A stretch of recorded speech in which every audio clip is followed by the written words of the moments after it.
Hello there, everybody, and welcome to episode 53 of the Play to Win podcast. My name is Tyler, and I'm joined as always by my amazing, fantastic, and awesome co-host, Keiran. How are you doing over there, bud?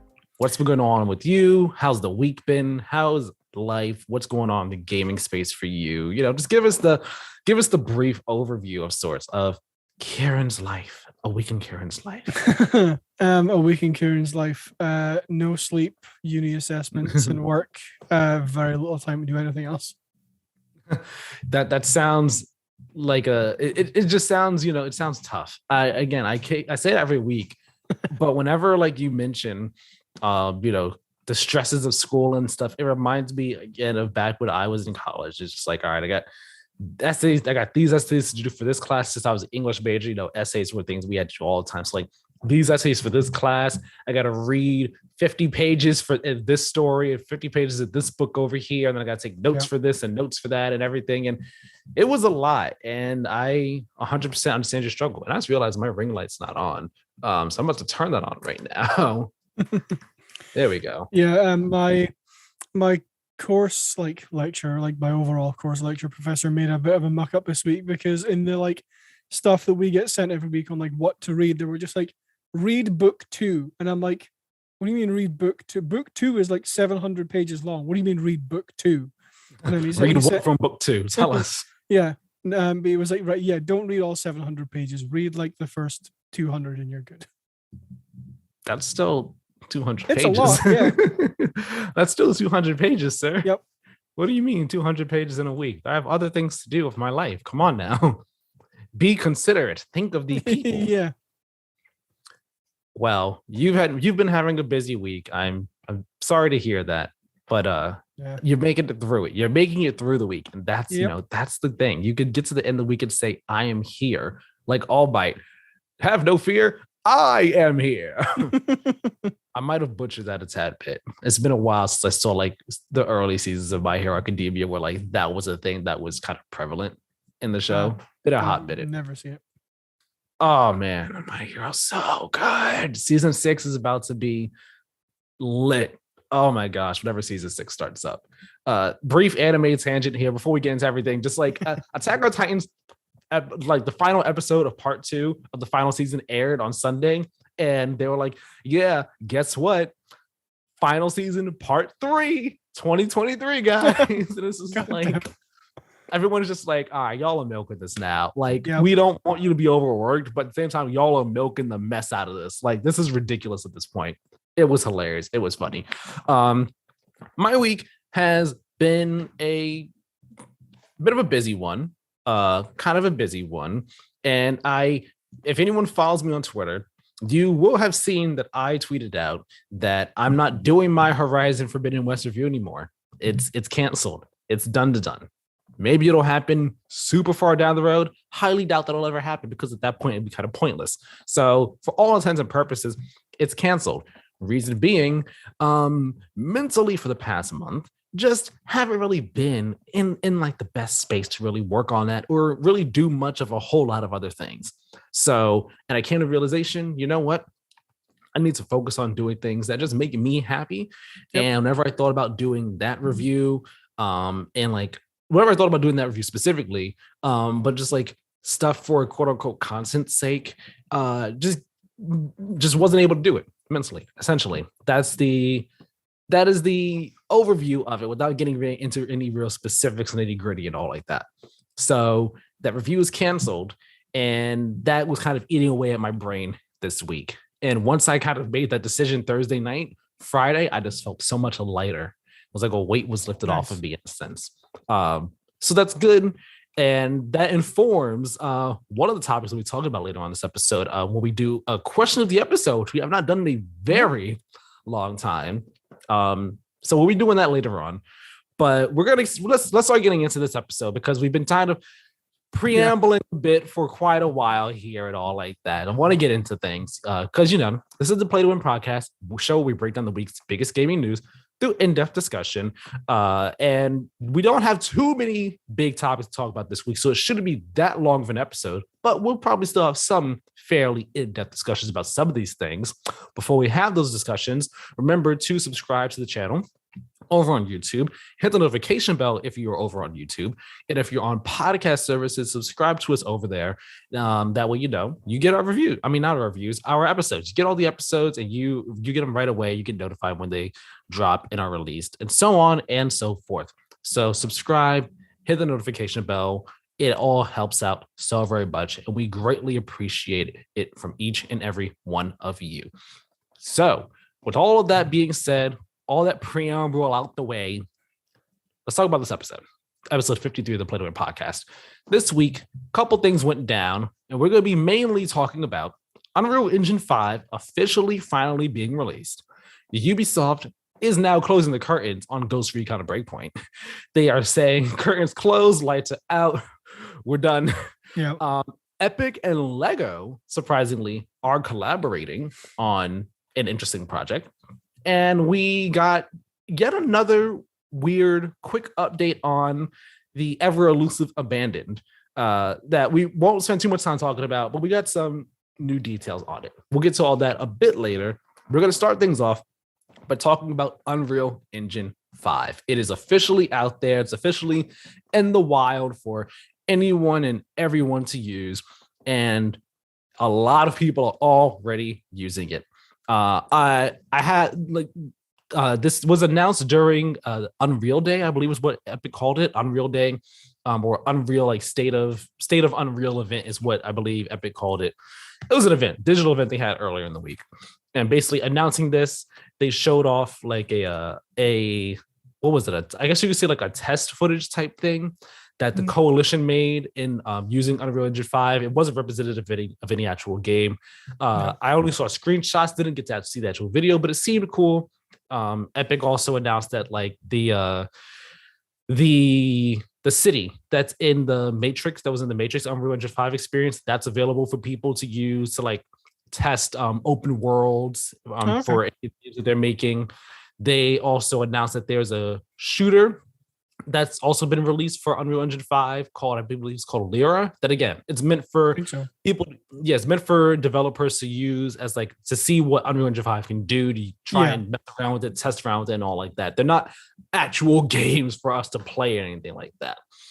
And a number of studios were revealed to be using Unreal Engine 5 right now. I got this graphic from Jeff Keighley on Twitter. It was like a screenshot that he took from the actual event. There are a lot of studios already using it. I have 21 listed here, but there were more than 21 in that picture. I'm going to list these studios that I kind of want to get Keiran's reaction to, hey, this is out there and all. So numerous studios, like I said, already using Unreal Engine 5. These include a lot from Xbox. We have The Initiative, Double Fine, Rare, In Exile, Obsidian, Ninja Theory, and Undead Labs, and the Coalition, all from Xbox. There might have been more that I missed in there from their logos, but that's what I saw. From PlayStation, we have Haven using it, and we know that PSVR 2 is apparently using Unreal Engine 5 as well. Sumo Digital is using Unreal Engine 5. For those who don't remember, they worked on Crackdown 3. I believe they also worked on Sackboy: A Big Adventure. They worked on a couple different games from a number of different studios. Don't Nod is working on it. I mean, it's using Unreal Engine 5. They are the creators of Life is Strange. They also made recently Tell Me Why, that game. Rebel Wolves is using it. These are the former CDPR devs. Remedy is using Unreal Engine 5. Codemasters, Supermassive, 2K, Bloober Team, the developers behind The Medium, Idols Montreal, they're using it, Devolver, and People Can Fly. They are the devs behind Gears of War Judgment, and Gears of War Judgment, I'm blanking up, Bulletstorm, and what's the most recent one that they did? That one is called, it came out last year. Outriders, there you go. I'm sitting here, I'm like, I know what it is. Can't think of the name. Outriders. 21 teams that have been announced to be using it. And these are just 21 amongst a host of others. Yeah. So Keiran, Unreal Engine 5 is out there. Where are you feeling on it? What are you thinking? I had like a very brief glance over that IGN article before we started. I didn't realize it had been 2 years since they announced that Unreal Engine 5 was like a thing. Like, yeah, it's like time flies, man. I was convinced that was like middle of last year. Like, 100%. But like, no, that was one of the first like quote unquote next gen things that we saw at Yeah. the time. yeah, I'm excited. I'm not gonna go too far into it because I see you have a question a little bit later on here, but like it looks really cool so far. I did manage to watch the Coalition's like tech demo thing they showed off, which Yeah. looked really, really good. So Mhm. I'm really excited for this. Yeah, the coalition's tech demo. Again, you said you watched it. I didn't Mhm. see it. I just saw screenshots of it. The screenshots looked really good. Would you say that the video lived up to that, like in motion and all? And of course, like this is it's a tech demo. It's not representative Yeah. of an actual game. It's all heavily scripted and contained for this like tech demo. So how Unreal Engine 5 would be in practice as opposed to the tech demo right there, Yeah. very different things.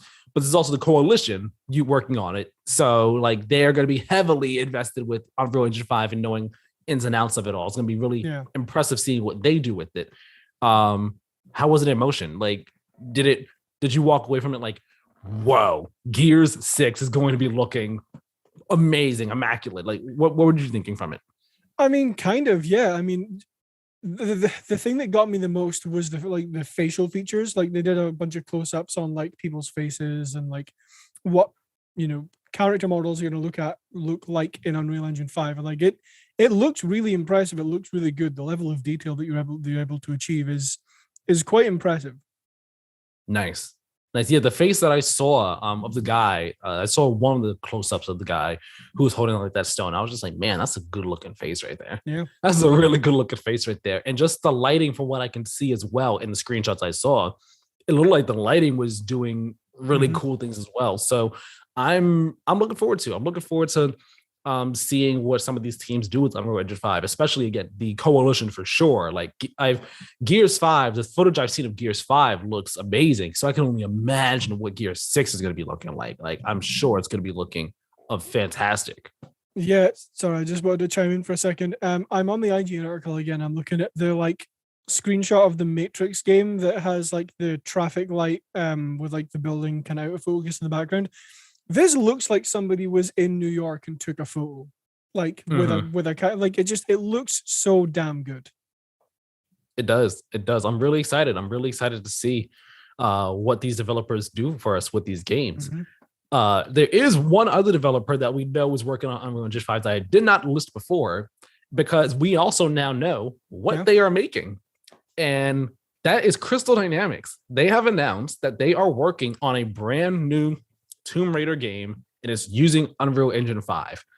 I believe that this new Tomb Raider game is continuing on in the new Tomb Raider saga that's been going on with starting in 2013. That we just got the most recently Shadow of the Tomb Raider in 2017, 2018, around then, one of those 2 years. So yeah, they announced working on a new Tomb Raider game. I wasn't quite sure if we were going to be getting another new Tomb Raider game anytime soon, considering that it's been some time since the last one. But we are, and I think that's cool. I think that's fun. That's exciting. Do you have any hopes for this next Tomb Raider game? Because I saw some people online, I believe it was Gene Park specifically. He said, he was like, can we just let like Tomb Raider be fun again?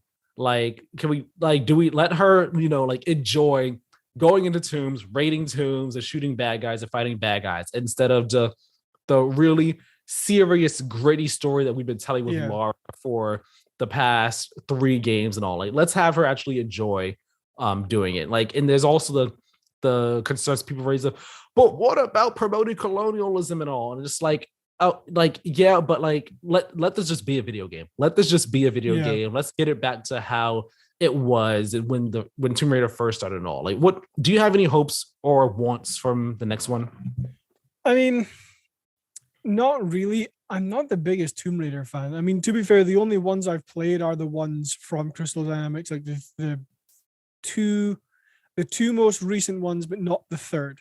If you get what I mean. But so the first 2, not the third one, because the third one would be one of the 2 most recent ones.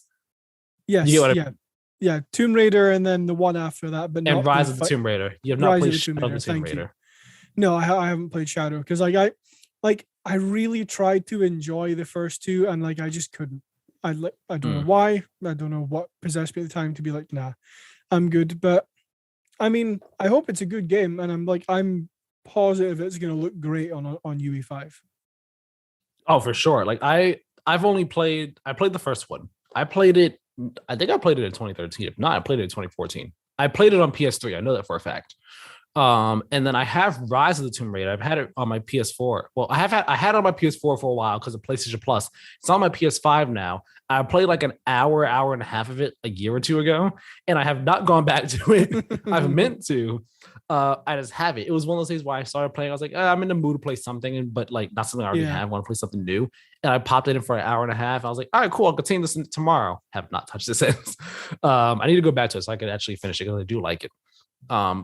But I do hope because I'm not as closely connected to Tomb Raider as well. I don't know if I have any like expectations for where the story for where I would like want the story to go or anything like that. But like I've liked the gritty Lara, the more realistic take on Lara that we've gotten with these new games. But at the same time, this past trilogy has also been the thing of building her up to be the Tomb Raider that we always knew she was from like way back in the day and everything. Because I don't know where Shadow's story ended, I imagine that it ended in a place where it's like, okay, she is the Tomb Raider. Like Gene Park said, let's let her be the Tomb Raider. Let's let her kind of have fun with things.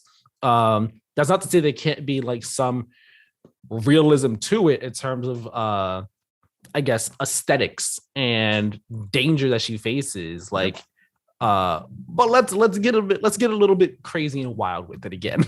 Like I know Gene Park said like let's let her fight a T-Rex again. Let's let her fight a dinosaur again. Maybe I don't know about like that type of craziness, but again, let's let it be fun. Let's let it be lighthearted at all. Because it's like between this and Uncharted seems like the one that it lets itself have fun while still being like serious and realistic, whereas Tomb Raider was like, we're going all the way like Nolan types of realistic, gritty, and everything like that. And it'd be cool if Tomb Raider like push the needle a bit back towards like the Uncharted side of things, of like that type of like, hey, we're having fun with this. Like Uncharted is a series where you're fighting mercenaries on a train, and then what happens? One of the train cars blows up and it like almost crushes you, and then you manage to survive, and then you end up hanging off the side of a cliff in that train, and you climb on out of it while you're bleeding out from your stomach. Uncharted is a series where you're fighting a bunch of mercenaries in a plane, and then you end up hanging outside of that cargo plane by hanging on the cargo, and then you fall thousands of feet from the sky and manage to survive by holding on to one of the pieces of cargo. Like that's Uncharted for you. Yeah. Uncharted is a series where you are being chased through the streets of a foreign country on a motorcycle by a heavily armored truck, and you're just blowing stuff up as you're trying to get away from it, and you manage to survive somehow, some way. You just do. Like that's Uncharted. Those are the crazy blockbuster set piece moments that you get from Uncharted. And that's not to say that Tomb Raider doesn't have those, but Uncharted has fun with it.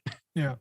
And Tomb Raider recently has been having fun with their moments. They've been like really just, again, serious, nitty gritty and all like that. So it'd be cool to see Tomb Raider go back to having some fun. But if Crystal Dynamics is working on a new Tomb Raider game, what about Avengers? What's going on with that? When was the last time we got like what's a going on roadmap or update or something? So I don't really follow Avengers that much. I mean, I know they've been adding new MCU new costumes to the game every so often. Like, here's this new costume for Iron Man based off his Infinity War appearance. Here's this costume for this character, so on and so forth. Yeah. They've been doing those.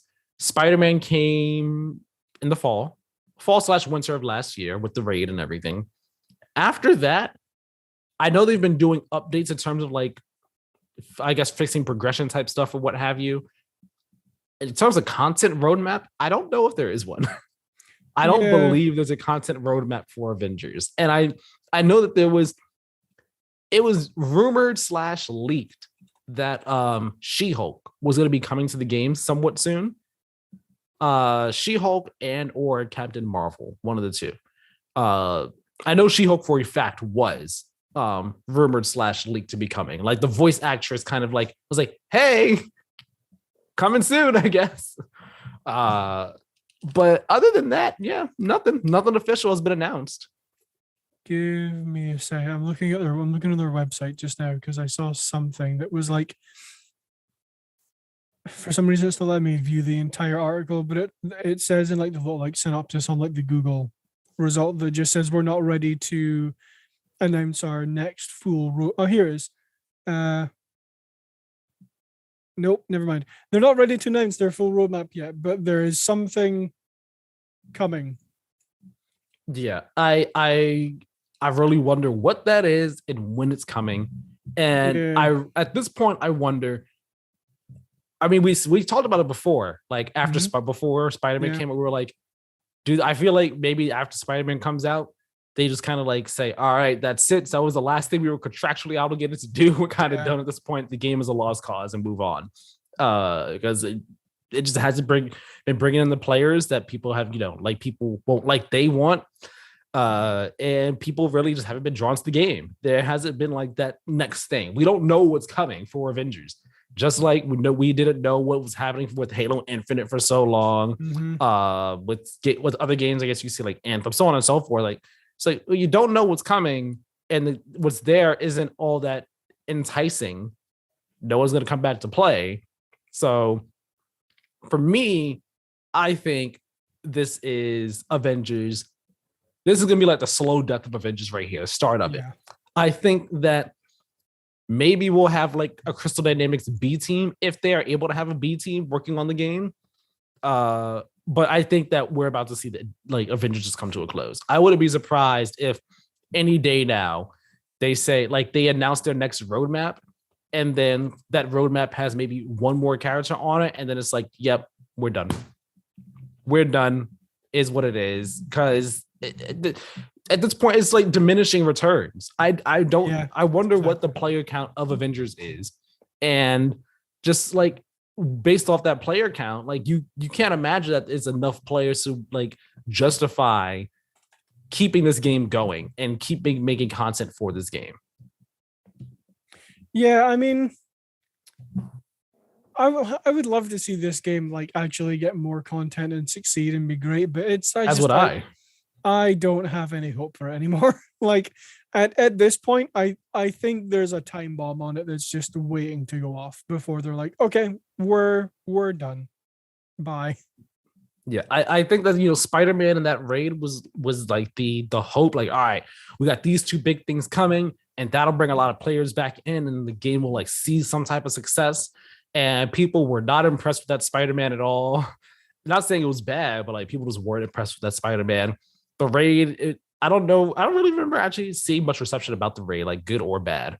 But the raid dropped, and then like just kind of didn't really hear anything after that. What player numbers are you looking at? Oh, I'm looking at Steam charts. What's it at?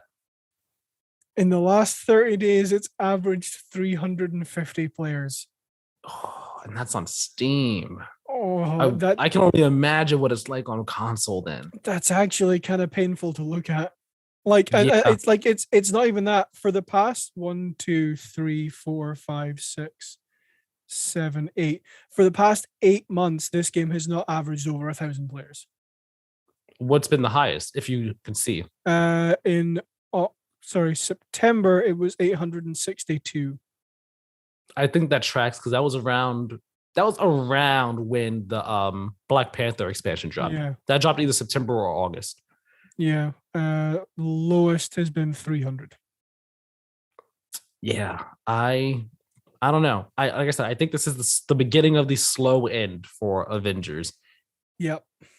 I mean, between Avengers, this new Tomb Raider game, the Initiatives project, not the Initiatives project, the Perfect Dark, and there's whatever else the Jeff Ross is working on, the former director of Days Gone. He just joined Crystal Dynamics. He's working on a project over there. He didn't say what it is though, so he could potentially be working on a new project. Between all these different things, something's got to give. And if something has to give, it's going to be Avengers, Yeah, unless Marvel's 100%. like, no, keep working on Yeah. it, salvage it. Yeah, I mean that's actually, I think, the only way this game survives is if Marvel is like, no, like, you made us the game, you got to stick with it, at least for, until either this contract is up or until we say, I'm not sure how the business part of that would work, but yeah, yeah. it's sad. It's sad for sure. Mm-hmm. But getting away from Avengers and away from Crystal Dynamics specifically and everything going on there, back to Unreal Engine 5. Does this make you more excited for next gen gaming? Like, now that we know this is officially out there are a bunch of developers already using Unreal Engine 5. We've seen some of the potential of Unreal Engine 5. Are you getting more excited for quote unquote next gen gaming? Like, does it kind of feel like, all right, next gen gaming is finally here? It's finally on the horizon. We're going to be getting some, next gen looking and feeling games. How are you feeling? Yeah, no, like I definitely am. I think now that it's properly out and more people are going to have access to it, and they have like actual things that like developers can go in and Lyra and a few of the other things they have. Now that they have those, I think it's only a matter of time before more developers are like, okay, we're just going to switch to UE5.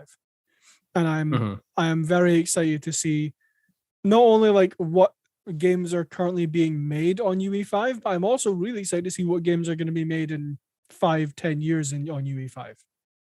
Yeah. And I'm sure like the transition will be so much easier because remember when they first announced it, they said that everything in UE4 that you've made can be transferred over to UE5 relatively easily and all. So I'm sure that'll make the development process much easier for teams. I am very excited to see what a lot of these teams are working on with UE5, specifically PSVR 2. Wonder what they're doing. Haven, I really want to see what Haven's doing, like with their new game. I think this is the first time we're getting official confirmation that they're using UE5. I don't think we knew that before. So I'm excited about that. Ninja Theory, I'm pretty sure we knew that Hellblade was being made on UE5. Yeah, that's just I don't know if we knew that Perfect Dark was using UE5, but that's cool to know. I'm very curious though about Obsidian. I wonder what like is Avowed on UE5, Avowed or whatever other projects they have. I'm curious about them, what they're doing with it. Yeah. So I'm looking up if it's using UE5, but I don't think they have announced anything like that. Yeah. Honestly, the one that I'm kind of most excited to see what they can do with UE5 is Remedy. Like, yes, that's another good one there. So they haven't said if Alan Wake 2 is using UE5, I don't think. No, Alan Wake 2 is using their own engine. Okay. So I am quite intrigued to see what, like, if they ever make one, what a Control 2 would look like on UE5. Well, I imagine Control will continue to use the Northlight engine that used in the original. So, Remedy's also working on other projects for like a number of different other companies. Like they're working on stuff with Epic. They're working on stuff with what's that? I think was it Tencent? They're working with a bunch of different companies on a bunch of different projects. So they're probably using UE5 for one of those. But like Control and Alan Wake 2 and stuff, like that's gonna stay with their Northlight engine almost certainly, I imagine. Yeah, more of a hypothetical was my intention with that, but yeah, like there's a lot of very talented developers on this list that are using UE5, and I'm sure that many more are going to get added in the next year or so. So I'm very excited to see what happens. Also, for a second I thought Supermassive was Super Giant, people who make Hades. Yeah, Hades. And I was like, if they make Hades 2 or like another like roguelite style game from Supergiant on UE5, I'd play the hell out of that. I'm actually very excited. I don't think their name was on the document, on the screenshot, but I'm excited to see what Square Enix does with UE5 because they used Unreal 4 for 7 Remake. So it stands to reason they would use Unreal 4 or Unreal 5 for the sequel. Like it just stands to reason they would. So 7 Remake was just a stunning game, stunning to look at. I can only imagine how good it would look on Unreal Engine 5, especially if Like, just even taking away the graphic side of things, just the open world aspect of everything, because where the game goes from this point on, it becomes more open world. And they're going to be traveling through different cities and everything like that. So I'm very excited to see just how expansive the open world gets. Well, how expansive the world gets and just how good things look for the next game in the Severed Remake project. It's going to be amazing. And Kingdom Hearts as well. Kingdom Hearts is, oh my gosh. How could I forget about that? Do you know what game I'm excited to see on UE5? What game are you excited to see on UE5? Borderlands 4. Whenever that, I was about to say, whenever that happens. Yeah, like, I mean, they've just done Wonderlands, and it's definitely not coming anytime soon. They are working on it currently. They announced that ages ago that they are currently working on the next entry in the Borderlands franchise. But because I just looked up all the Borderlands games use Unreal Engine, so I'm really excited to see what Borderlands 4 looks like on UE5. If it's using UE5. Yeah. It'll probably look good. Most likely it'll look good. Borderlands 3 looks really great. Keeps the cell, it keeps like that cell shaded aesthetic, has things looking a bit sharper, cleaner, but it still looks great. So I'm sure Borderlands 4 will look just as great, if not better. Yeah. A game that's not looking too great though? Is it this next one you have on the list? It is this next one I have on the list. Ghost Recon Breakpoint. Things never looked great for that game, to be honest. Nope. Actually, from the day it released, it was just like, ooh, wait a minute, this ain't that great. This ain't all that good. Yeah. And Ubisoft is officially closing the curtains, turning the lights out, pulling the plug on support for Ghost Recon Breakpoint. I'm gonna read this IGN article here by Georgia Yang. Ubisoft has announced that it will be ending content support for Ghost Recon Breakpoint after a little over 2 years of continuous updates. The final piece of content, Operation Motherland, launched back on November 2nd, 2021. And then they have a quote here from Ubisoft's statement that they put out on Twitter saying, quote, "The last 4 months marked the release of our final piece of content, the brand new Operation Motherland mode. Tons of new items, including 20th anniversary iconic outfits and quartz items for Ghost Recon Breakpoint," Ubisoft said in a statement on Twitter. "We will continue to maintain servers for both Ghost Recon Wildlands and Ghost Recon Breakpoint, and we truly hope you will continue to enjoy the game and have fun playing in solo or co-op with your friends," end quote. Yeah, it's done. It is done, and I don't know. I don't think anyone's really torn up about this loss in any way, shape, or form. I think people are like, good. It was about time. It was about time. What are you thinking about it? I mean, I know you're not really like a Ghost Recon person from what I understand. But with your knowledge of Breakpoint and any potential interest you have in Tom Clancy's Ghost Recon and stuff, are you happy about this? Are you like, finally we can move on from it? I actually played, not a huge amount, but I played, probably 30-40 hours of Wildlands when it came out. I didn't play a huge amount, just 30-40 hours. Well, game. Another full length single player game here. No, played that much of it. In comparison to how much I could have played of that game, hundreds and hundreds and hundreds of hours. But 30-40 hours is a fair chunk of time here. Let's not say like that. That's a good amount of it. Like, I would say I didn't play a huge amount of it. I would say that for if you only play 5 hours of the game. Okay. But you played 30-40 hours. That is the length of God of War 2018. That is a bit longer than Last of Us Part 2's playtime. That is the length of Horizon Forbidden West. Okay. You played a full game. Okay. So I'll rephrase it slightly. I played the game for I'll say a medium amount of time, but I didn't do much in it. Mostly I was just in there to drive about and screw around with my friends when we were playing that game. So I didn't play a whole lot into the story. I didn't, do a whole lot of side missions, anything like that. But I never touched Breakpoint once, and I honestly never had any intention to. Like, this didn't seem like it was going to be as fun as Wildlands was, from like stuff that I saw after it was released. So I'm not Yeah. really too torn up about them shutting down Breakpoint. Like I say, I don't think anyone is. But um yeah, I mean, I hope they continue to make games like in that vein, because I did enjoy Wildlands, like from what I played of the story and just by screwing in it. that by in that vein, you mean keeping it open world, or do you Yeah. mean like just like the team base? Okay.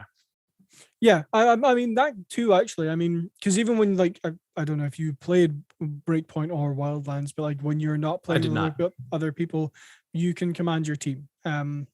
Yeah, like that's how Ghost Recon always was. Yeah. Like when you play a single player, you control your team. When you do, but a lot of the fun with it came from playing with others, specifically like in the 360 on A. That's part of why people really like Advanced Warfighter.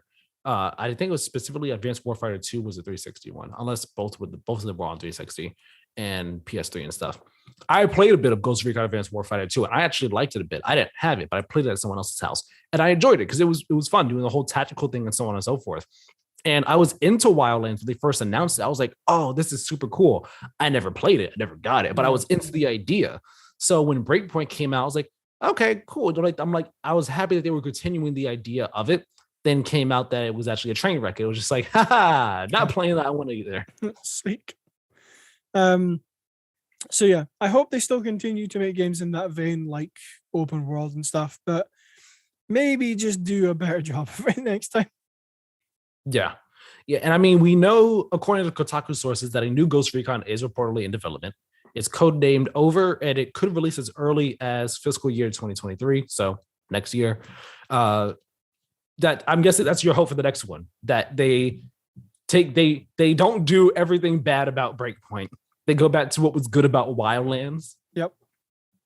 Yeah. And well, go ahead. Sorry. No, I was just gonna say, yeah, like I never played Breakpoint, so I'm not even like super in the loop as to what was wrong with that game.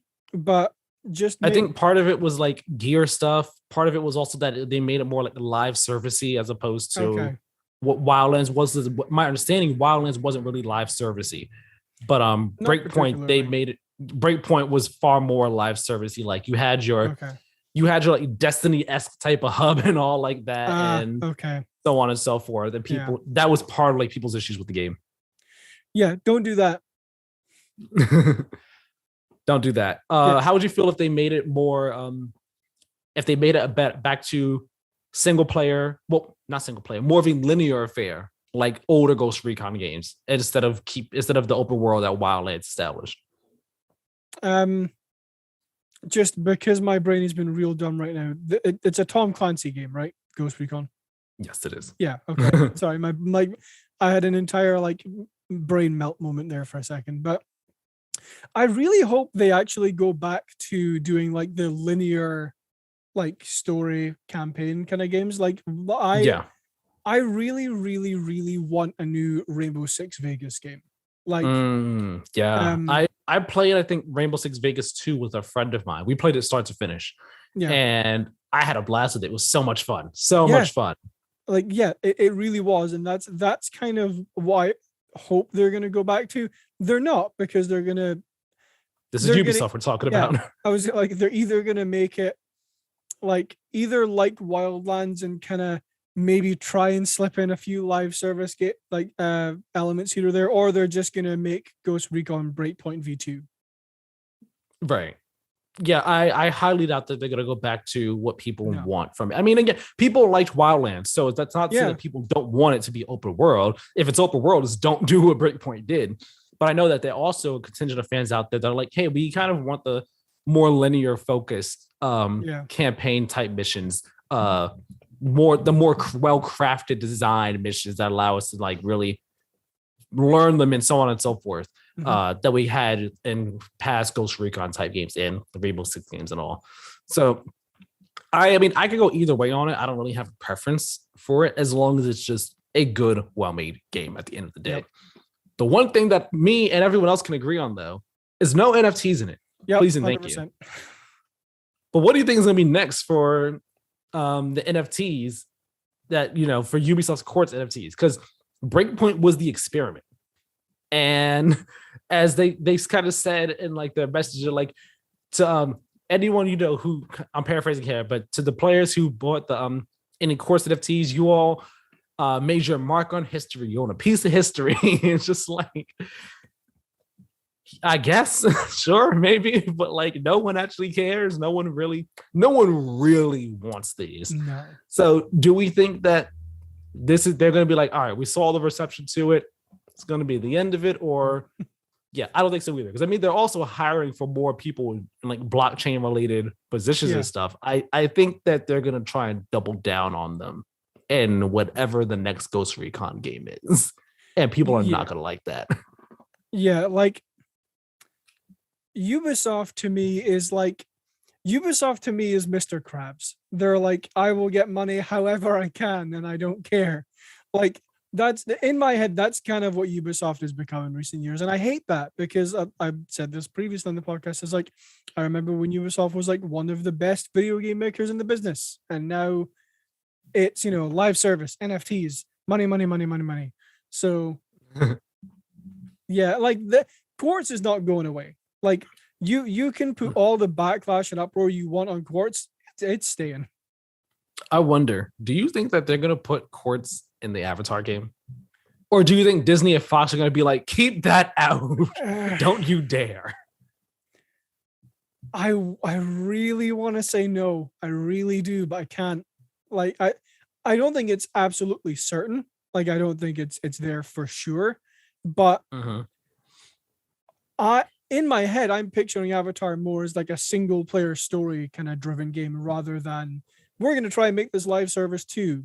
So hopefully not, but it's Ubisoft. I can imagine. Here's what I think. I can imagine that Ubisoft will try and say that any NFTs you've bought in other games can be like applied in Avatar in some way, shape, or form if they stick with it at this point in time. And if they decide to implement it in Avatar in that way. But I don't think that they will sell any NFTs in in Avatar, because Disney owns Fox. Fox had Avatar, so on and so forth. Yeah. I am so positive Disney would be like, keep that out. No one wants it. People don't like it. It is toxic. Yeah. It is bad PR. Don't you dare put it in there. I mean, we saw what happened with Battlefront 2 and the loot boxes there. Disney kind of was just like, get it out. And then it got fixed up immediately. Yeah. I imagine it's not going to happen. It's not going to fly in Avatar. But the next Ghost Recon, different story. That's a Ubisoft original right there. As Ubisoft likes to title their games now, a Ubisoft original. If it has a Ubisoft original on it, you can bet Ubisoft Quartz, they are planning to see how they could put some Quartz NFTs in there. Yeah. But yeah, I'm hoping for the best for Ghost Recon. I want to be excited about a new Ghost Recon. I would like to play one, enjoy it, because I enjoyed the tactical nature of those games. But Breakpoint was not it. It was not it at all, and it's done for. I was gonna say pour one out for Breakpoint, but no one's pouring one out for Breakpoint. People are just like, it's like you ever see Wanted, the James McAvoy movie? Angelina Jolie, Morgan Freeman, assassins, curving the bullets. Nope. Wow. Okay, I said curving the bullets. I was hoping that was going to be the trigger for you. Okay, it was a point in the movie near the end of the movie where like the main character, he's like sitting on the side of the street, all bloodied and everything, and people just walking by him, just like, yeah, all right. Just leave you there. And it's like not like just look like, okay, just keep it moving. You're there, I guess. You're bloodied, but don't care. Keep it going. Treat him like a New Yorker. That's what we do. That's what we do. We see someone and we're just like, okay, it's what it is. Unless they're like actually dying, I'm like, of course we step in. But like, it was just like someone sitting on the side of the street was like, and anyway, moving on with our day. This is what us New Yorkers normally do. As we're going to move on with this podcast, because we got another collaboration of sorts to talk about here. And it's a bit, it's some Epic news. Back to Epic. Epic is collaborating with none other than the Lego Group. Of all people, the Lego Group. And what are they collaborating on? A place for kids to play in the metaverse. Because of course they are. Of course they are. Now, Keiran, before we get into this, when you first saw the headline, whenever you saw it, what did you think? Of like Lego and Epic collaborating? Yes. I saw it in the doc before we recorded. I did not see this week. Okay, so this is going to be all new to you. Yeah. Okay. What is the metaverse, right? Like, I don't understand like what people mean when they're like the metaverse. It's like, are they not just doing something that kind of connects to some of their other things, or like trying to expand their reach? So, I mean, I don't want to act like the foremost authority on the metaverse either, but what corporations want the metaverse to be is like Ready Player One. But the metaverse kind of actually, that's kind of what they want, like the metaverse to eventually be. What the metaverse kind of is right now is just like the idea of it is just like the future of the internet, where everything is interconnected and so on and so forth, which is kind of why people are kind of pushing NFTs too. This is kind of my understanding of it. It's essentially they want a Ready Player One type of thing, but like ideas that people have for the metaverse kind of already exist in different games. Like you could look at Fortnite as a metaverse of sorts, with how it's had movie showings in there. You've had all these IP crossovers in Fortnite. Like Fortnite is not just a game. It's not just a live service. It is a platform. It is a place where people just go to hang out with each other and stuff and goof around while shooting Naruto and Rick and Morty while they're dressed up as a cartoon fish. Like that's just kind of what Fortnite is. It itself kind of is a metaverse, if you want to think about it like that. Yeah. Sorry, I'm looking up. I'm sure I saw something this week that new characters were getting added to Fortnite, but I think I might be wrong on that. Ezio and female Eivor. Yes, Eivor. Yeah. Anyway, back to your question of like what did I think about it? Like, sure, it's a thing that's happening. Don't really understand why, but well, let's get into that then. So I'm going to read from their press release here. Says the Lego Group and Epic Games today announced they are entering a long-term partnership to shape the future of the metaverse to make it safe and fun for children and families. The two companies will team up to build an immersive, creatively inspiring, and engaging digital experience for kids of all ages to enjoy together. The family-friendly digital experience will give kids access to tools that will empower them to become confident creators and deliver amazing play opportunities in a safe and positive space.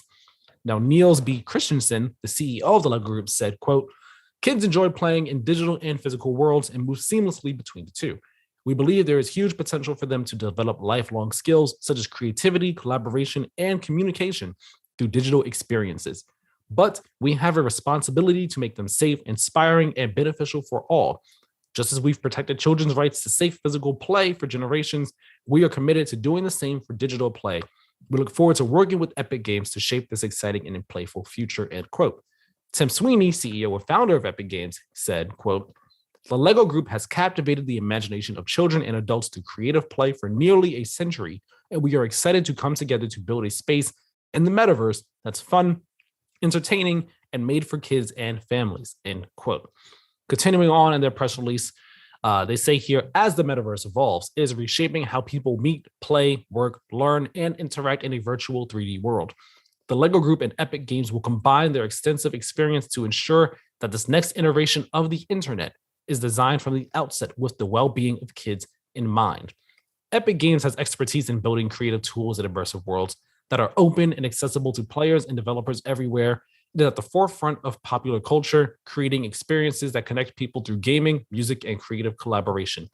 Epic is also committed to enabling developers to create age-appropriate experiences online, and in 2020 acquired Super Awesome, a company that has pioneered technology designed to deliver safe digital engagement with children under 16. For 90 years, the Lego Group has inspired generations of children through play, through the endless creative possibilities of the Lego brick, which remains the core of its business. The company is a leader in defining safe digital play experiences for children, including the development of an industry-standard digital child safety policy with UNICEF in the 2016 launch of the first fully live moderated social app for children. The LEGO Group and Epic Games have agreed to 3 principles which will ensure the digital spaces they develop deliver engaging play opportunities safely. 1, protect children's rights to play by making safety and well-being a priority. 2, safeguard children's privacy by putting their best interests first. And 3, empower children and adults with tools that give them control over their digital experience. That is the end of the press release. So after reading all that, what I gather from it is this. What I gather from it is that this is all a play for Epic's dream of the metaverse. Epic's been trying to build a metaverse for a bit now. It's why, like ever since Fortnite really popped off in the past year and change, they've been working towards the goal of a metaverse, which is why we've had them acquire Harmonix, because they want to have Harmonix work on musical related things in Fortnite. They acquired Bandcamp recently as well, which will help Bandcamp as well. But you imagine also allows them to more easily implement those things into Fortnite too. Yeah, it's why they've kind of done some of the things that they're doing. So teaming up with the LEGO Group, which again, they know Fortnite is such an all ages thing. It's not just for adults. Like a lot of kids play Fortnite. Like the amount of kids I see on the train with Fortnite book bags, Fortnite merchandise, whatever, what have you. Like it's kids are all about Fortnite. So I'm sure that Epic knows like they have a responsibility of sorts to make sure that the metaverse that they're kind of building towards has a safe space for kids in it. And like that space might not just be Fortnite. Like Fortnite, all types of people play it. So a space that is just for kids, that is really safe for them. Who better to partner up within the LEGO Group to make that happen? Like that makes sense. Yeah. And I think like in their pursuit of trying, build metaverse, it makes sense to have a space that is similar. Well, let me not say a space. Well, yeah, no, I'm gonna say this. A space that is similar in essence to something like Minecraft, where you're able to just be as creative as you want to be. You get what I mean? Yeah. And have it be your thing.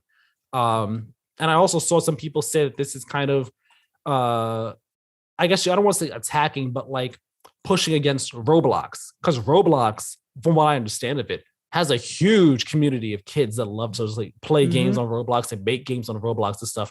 But Roblox is not that well moderated in terms of protecting the people, like the children that use it and all.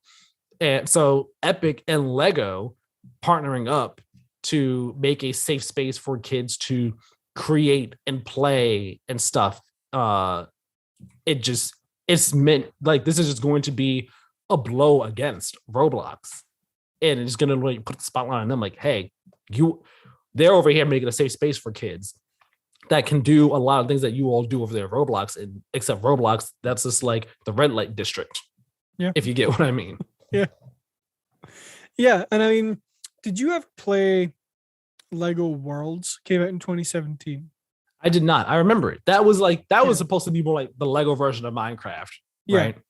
Yeah. Well, that's what made it pop into my head. But I kind of like going on to like kind of touching on your second question here. What kind of experience could this collaborate result in? I honestly imagine something in the vein of like Fortnite mixed with Lego Worlds is like. What do you mean by Fortnite mixed with Lego Worlds? Like what element of Fortnite do you see mixed with Lego Worlds? Just like the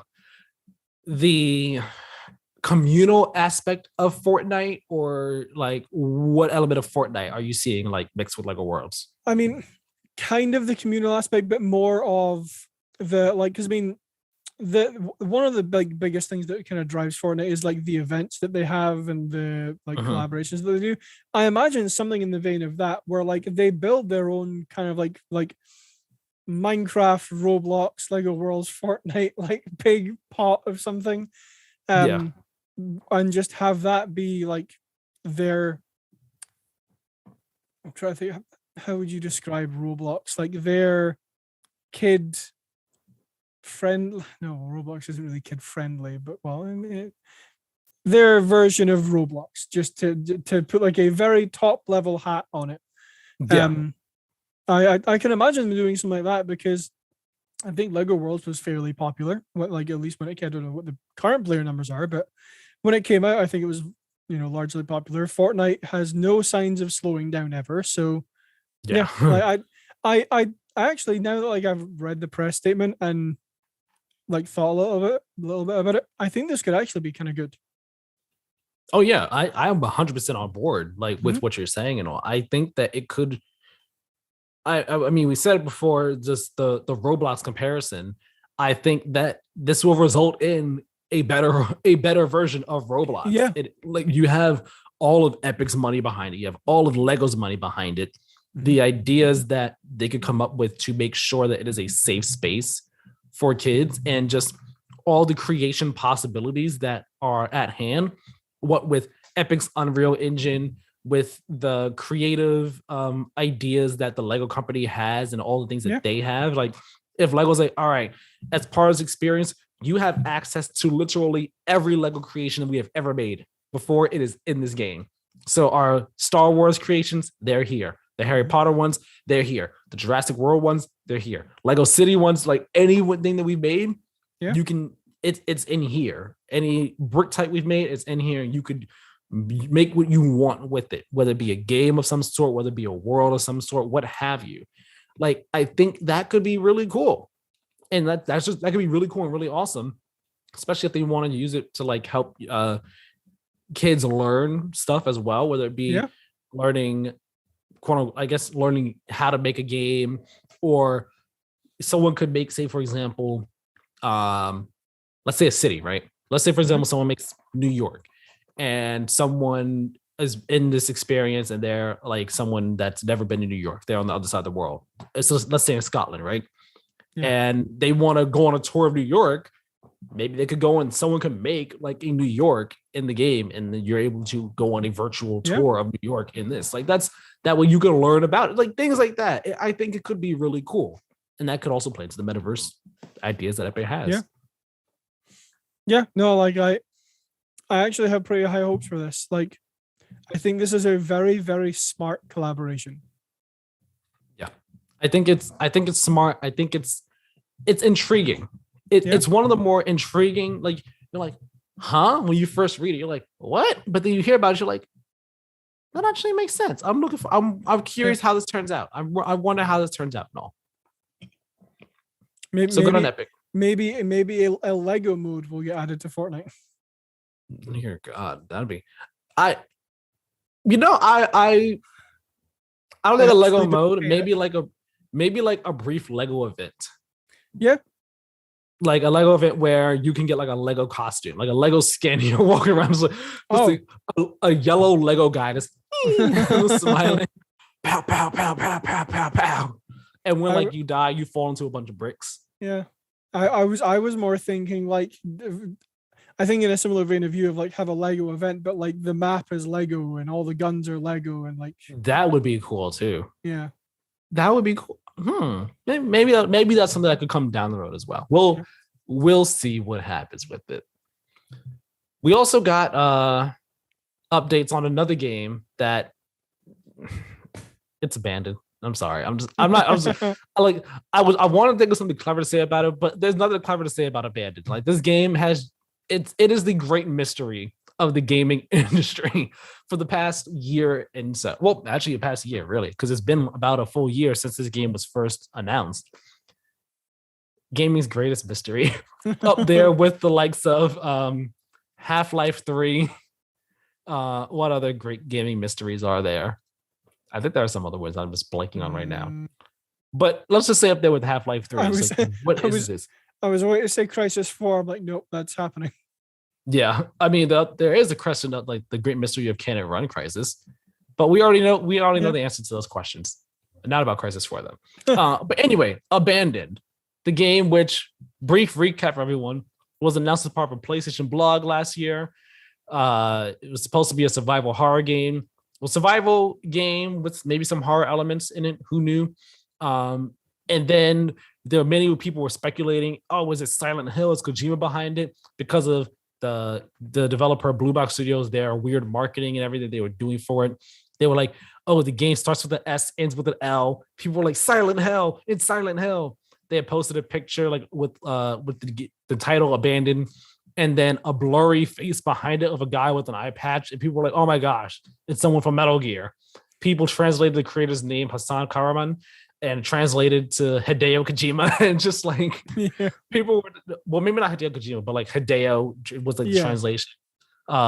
People were like, oh my gosh, it's gotta be. And then they put out like this real-time experience app.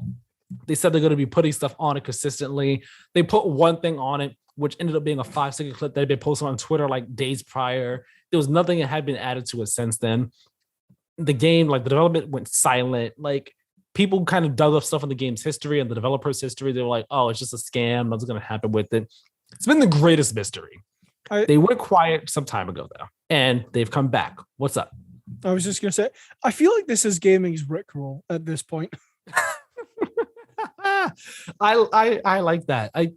No, gaming's Rickroll is the beginning of Skyrim. That's what gaming's Rickroll is. When like every like thing can fade into like, hey, you there? Yeah, I just love it. Like I've seen people do the post a clip from Modern Warfare 3 where Price punches you down the stairs and like you fade to black and then it fades up. Hey, you're finally away. Like that's gaming's Rickroll. But this could be a contender for gaming's next Rickroll or the industry's Rickroll. But yes, Abandoned's developer, I guess the lead of the studio, Hassan Karaman, he came back out this weekend, this past weekend. He did an interview with Colin Moriarty from Last Stand Media. And he did an interview with Destin Legary over at IGN, kind of trying to clear the air on a number of different things. I don't have too much to say about this because this still seems all kinds of weird and bizarre. But we got a couple updates about the mystery of Abandoned. So one, the prologue that they've been talking about putting out, it's not a demo. It's a full 1 to 2 hour game that gives an idea of what the full game will be in terms of story, premise, gameplay, so on and so forth. It'll have trophies, including a platinum, and it will not be any more than $15. Hassan, he confirmed that to Colin Moriarty. He said it's not going to be any more than $15. But it's still a mystery who's actually like funding this game, like who's giving them the money for it and all. That's a bit of a mystery, and it's very confusing. Like Colin asked him a couple times, like, who's funding it? And it sounds like, there's this person that was doing this, but then this person was doing this, and this person's doing that, but I can't talk about this, can't talk about that. It's really weird. But he did say that he's put about like $30,000 into the game. Like that's about as much money that has been kind of been put into this game, $30,000. It's very weird. The revenue from the prologue will go into funding the full game. Yeah, so that is that. There are plans to add more content to the real-time experience app this year after the prologue releases, whenever that is. I actually deleted the real-time experience app off my console like about a few weeks ago because I was like, it's still here, nothing's happened with it. Bye. Taking up like 6 gigs of my space on my system. And recently, Blue Box kind of started more controversy because a bunch of old tweets on the Twitter account got deleted. Hassan, he explained that he deleted those tweets from the game's account because it was like outdated information, and he wanted more accurate information, up to date stuff to be on the account. But he realizes, that was a mistake. Shouldn't have done that. Should have just kept it up. And then when I post the new stuff, people can compare the old and the new.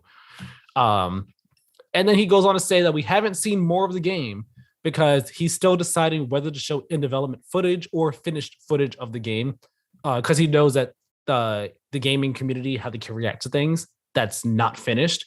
And he's worried about their reaction because, gamers, we're like, that says alpha, but I'm treating it like it's final. So he's on the fence as to whether or not he wants to show in development or finished footage, like we'll wait and all. That's kind of like the gist of updates that we've gotten about Abandoned. We still kind of know nothing about when new things are coming for it, which he said he doesn't want to make any promises. Colin was like, I was going to advise you, like, no, my personal advice, don't make any more promises. Which I mean, fine, don't make any promises. That's very good because made promises in the past and then just they've fallen through. Show stuff when stuff is ready, I guess. But yes, Abandoned continues to be the great mystery of the gaming industry in 2022. 1 year later. Yeah, like revenue from the prologue will go into funding the game. It seems a little sus to me, at least. You don't say a lot. You look at comments about this, like this interview and the IGN one, people are just like, this thing ain't real. This thing is sus. It's suspect. It's a scam. It's like the interview. He's. I mean, he says at the top of it, like, I'm nervous and all. Like, I'm like, so sorry if I'm like seem weird. We're talking and everything, but like, he kind of it's kind of weird how he kind of dances around certain questions and kind of like doesn't really give answers. He gave like a breakdown of like what the game of what Abandoned's like main story is, like what the main premise behind it is at all. It's like, okay, that's cool, but who's funding the game? And like that kind of tied that he had given that as like a tie into who's funding the game because he had talked about the prologue and how that was gonna. He had talked about the prologue and then went to explain the game story and then we're like, oh yeah, right, that's the prologue. This is gonna be funding the full game, so on and so forth. It's like it's interesting to say the least. Has he not heard of Kickstarter? I mean, they've done Kickstarters for stuff in the past for previous projects that ties into why people see Blue Box as a scam, though. Yeah, so, like I honestly feel like this is one step away from being like, I'm a prince and I need you to send me $30,000 so I can get like just it. I'm a press X to doubt on this one for a while. I mean, that's all anyone can do at this point. Just it either you think it's a real game that's coming at some point, or you've already checked out. You're like, whatever happens, happens. That's where I am. I'm like, whatever happens, happens is what it is. I'll follow any updates that come on out about it. But I knew we wouldn't have much to say about this, but I didn't want to leave it as a brief mention because I knew we have a little something to say about it, but a little more than nothing, a little less than something. So yeah. That's our new update on Abandoned. And that's actually the final news story that we have today. So not too many things, not much going on this week in the gaming world. Not a bad thing. Totally cool with that. We got some brief mentions to go over though, because other things did happen this week, such as number one, Fortnite, they ended their fundraising for the Ukraine with a total of $144 million raised in just 2 weeks, which is very impressive. Again, hats off to Fortnite and Epic and Xbox for doing all this. Very, very great of them to do this.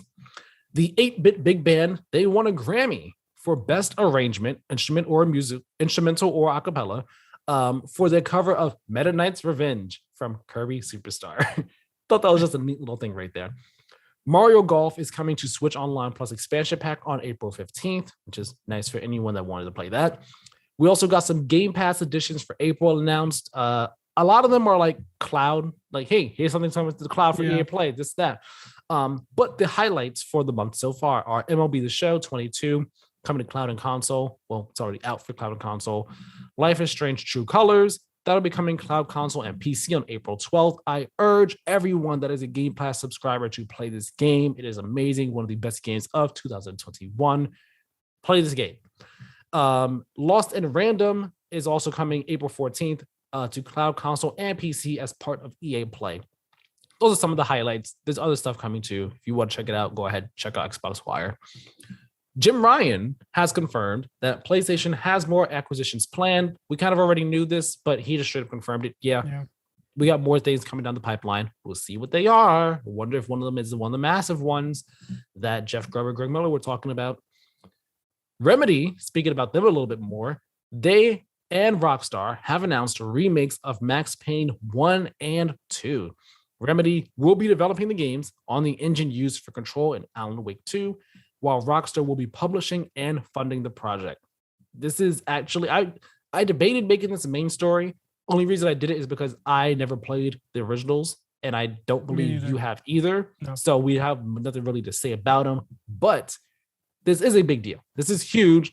Max Payne fans are very happy, very excited about this. It was a very, very welcome surprise. So it'll most likely be a while before we see anything from these.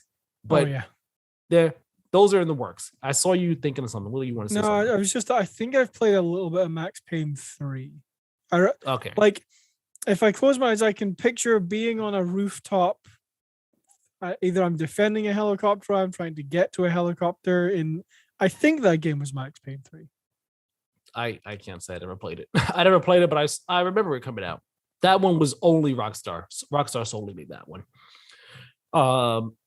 Moving on from Rockstar Remedy, Activision Blizzard is converting 1,100 QA workers to full-time employees, boosting their minimum salary to $20 per hour and making them eligible for full benefits, which is good, but because there's always another shoe to drop, this does not apply to QA workers at Raven Studios who formed a union earlier this year because, quote, this is due to legal obligations under the National Labor Relations Act, end quote, according to an Activision spokesperson. And of course, people over there, Raven and their union, they're not happy about that. They're like, nope, that's we're not feeling it. Yep. Another company where their employees aren't happy with them, Riot Games, makers of League of Legends. They're dropping their vaccine and mask mandate, and employees not fond of that. They're like, nope, not on board with that. We don't like that at all. Kotaku has it wasn't Kotaku. Waypoint has the full report about this. I have not read it, but if you want to give it a read, by all means, go ahead, check out Waypoint for the full report on this. Halo Infinite Season 2 got teased a bit this week with a short little 30-second teaser. It's called Lone Wolves, starts on May 3rd. It should just show some gameplay. So that's coming sometime soon. Return to Monkey Island got announced this week. This is another one where if either of us was a Monkey Island fan, it would have been a main story. Yeah. But we're not. So it's a brief mention, but it was a huge deal. Mm-hmm. Return to Monkey Island. It's a new Monkey Island game that is in development by the original creators. It is coming later this year. And it is a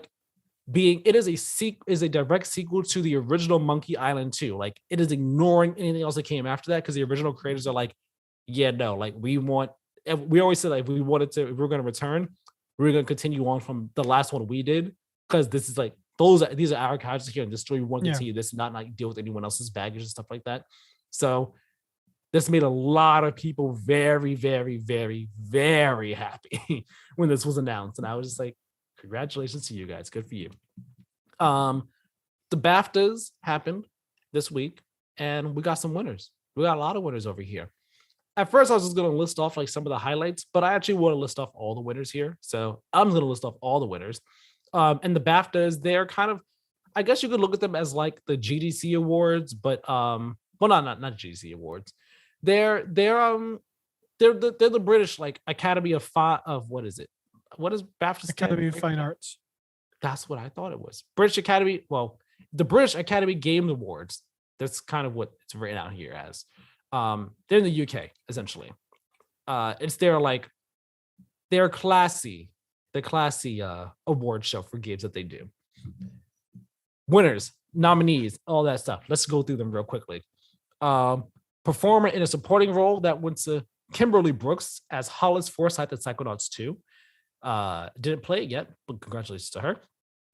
Performer in a leading role went to Jane Perry as Celine Vastos in Returnal, which I 100% am behind that one. The EE Game of the Year, which was voted for by the people. Unpacking won that, which good to Unpacking. Congratulations. Technical achievement went to Ratchet and Clank Rift Apart. Original property went to It Takes Two. Winner for narrative was also Unpacking, which if you listen to my episode when we did it with Elliot, I talked about how the narrative in that game, pretty unique, pretty cool, pretty good. I've talked about it before on the show. Oh, I thought my echo woke up again. I was just like, what? I didn't say anything that sounded like you. Music winner was Returnal again. Multiplayer game went to It Takes Two. Game design went to Inscription. Game Beyond Entertainment went to Before Your Eyes. This is that game I've mentioned before on the show where you use a webcam whenever you blink, it changes the scene and all like that. Oh, and you yeah. kind of see a person's life and all. Yeah, cool. Good for that game. Family game went to Chicory, A Colorful Tale. Evolving game went to No Man's Sky. Best debut game, Toem.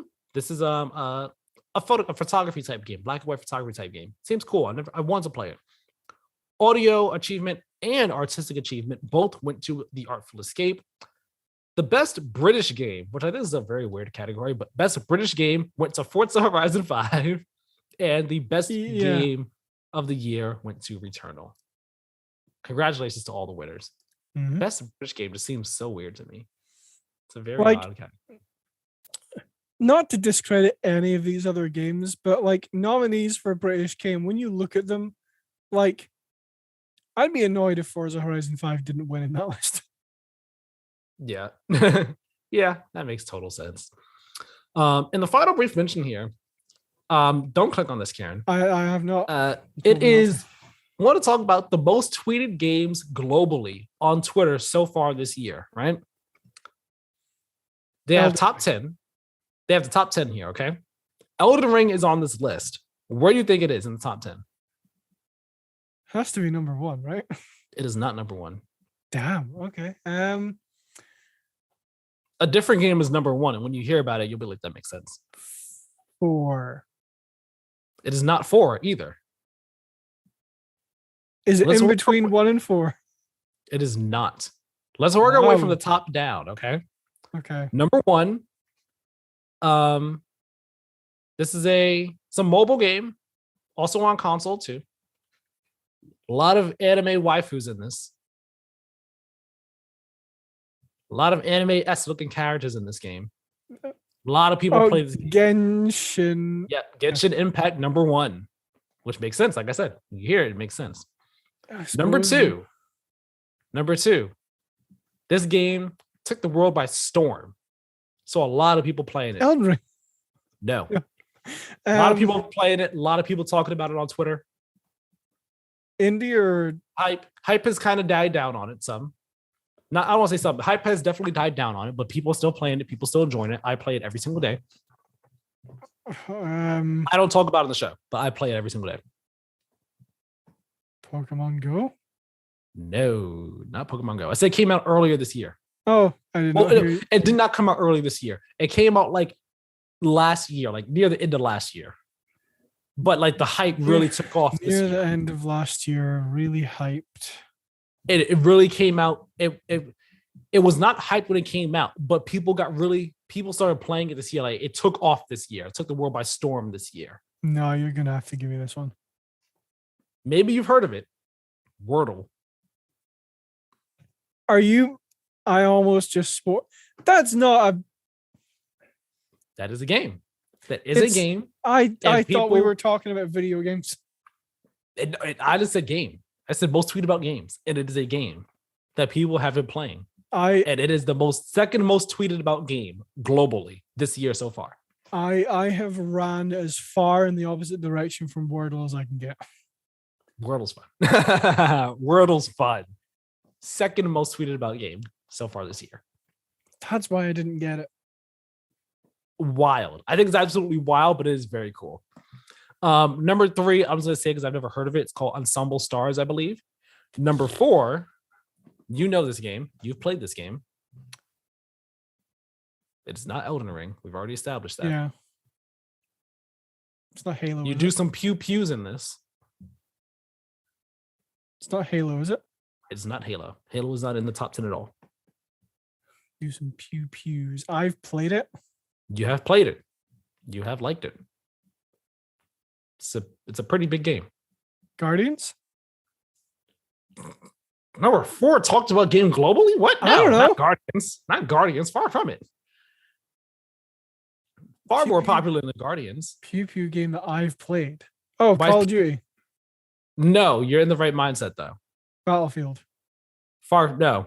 You're in the right mindset in terms of like it is a first-person shooter, but not either of those. It's a first-person shooter that I've played. Yes. I liked. You did like it. I'm surprised you're like in the right track. I'm surprised you haven't figured this out yet. And it's not one of the big 3. What other first-person shooters have I played? Have I played it recently? I don't know how recently, but you talked about in the show like in the past few months. You're gonna have to give me a bit more than that. It's a battle royale game. Come on now. Apex. There you go. There you go. Okay. Apex, number 4, most tweeted about game globally. Number 5, JRPG. This is not a specific game. It's more so a franchise. Final JRPG. Fantasy. Bam. There you go. Number 5. Number 6, I'm going to skip because I don't know it. Number 7. Wait, what was that? What was number 6? You don't know it either. That's why I skipped it. Okay. Neither of us knows this. Number 7. Huge game. Elden Ring. Elden Ring's number 7. Number 7 most tweeted about game globally so far this year. I am very surprised that it's not number 1. The power of Genshin Impact and anime. Because the thing is, Genshin is huge, not just here. Yeah, it's huge 100%. everywhere. So like people are always talking about Genshin. People always talk about what they're pulling, who they're playing as, this character doing art for that character. People are always talking about Genshin. So it makes sense that it's number 1. Yeah, it's on literally every platform except Xbox. Yep. No, it's not on Switch. Yeah, I just looked up. It is. It is? When did it get put on Switch? I don't believe it's on Switch. I'm pretty sure it's just PlayStation and PlayStation and PC and mobile. It is not on Switch. Is it? Oh, okay. Like I'm sitting here, I'm like, no, it's not. No. It's Genshin Impact platforms: Nintendo Switch, PlayStation 4, Android, PS5, iOS, Microsoft Windows. I did not know it was on Switch. Wow. Okay. Well, news to me. Number 8 is a Fate Grand Order game. Number 9 is a game called Knives Out, and then number 10 is Minecraft. Of course it is. Number 10 is Minecraft. Thought that'd be a little fun thing to do. Wrap up our brief mentions right there. Wordle number 2. I did not think it would have been number 2. That surprised me. Like, wow. Why? Why are you low-key mad about that? Because you didn't get it, or because because I didn't get it, because I thought we were talking about video games. And I also just can't stand Wordle. Wordle's fun. Embrace the Wordle, okay? Just like in Moon Knight, he needs to embrace the chaos. Embrace the Wordle, all right? Have you been watching Moon Knight? I have been watching Moon Knight. Watched the first 2 episodes this week. I like it. It's pretty cool so far. Same. Pretty interesting. I'm intrigued by it. I'm liking it a lot, quite a lot. Oscar Isaac doing the damn thing. Mm-hmm. He's doing it. Okay. So I was going to wrap up our brief mentions. We're going to do something that we haven't done in quite a while on the show. We're going to do a question of the episode. That question of the episode is informed by what I mentioned earlier about how for the past month or so, just mentally haven't really been there. Mentally, mental health has just been kind of shot for the past month or so. So the question of the episode, what are some games that we play to de-stress or put ourselves at ease? Or games that we play simply because they make us happy? Keiran, do you have any? I have a couple come to mind. I mentioned it on the show already. Play Hades quite a bit when I just want to like sit down and just unwind or like game makes me happy to play. It's a really well-made game that's a lot of fun. Really enjoy it. Like maybe I don't know so much about the de-stress part because it is kind of stressful.